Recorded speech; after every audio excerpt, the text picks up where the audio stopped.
سلام بچه، خسته نباشید. و امروزم 15مین روز از چالش ما تموم شد و همونطور که میبینید یه ردیف ما کامل تموم شده و سبز رنگ شده و یه ردیف هم حدودا 15 روزه، یعنی در اصل نصف یک ماه رو من کامل پیوسته حداقل 8 ساعت درس خوندم. خب حالا بریم ببینیم که امروز چیا خوندیم. من امروز فصل 3 زمین شناسی رو تموم کردم.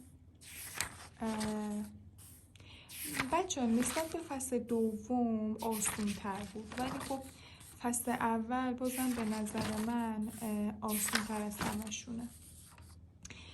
به غیر از زمین شناسی من امروز گفتار دوم زیست 12 هم تا حدودی خوندم، ولی یه کوچولو مونده که انشالله فردا تمومش میکنم.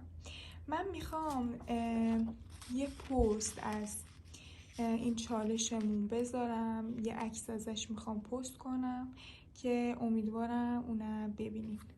فعلا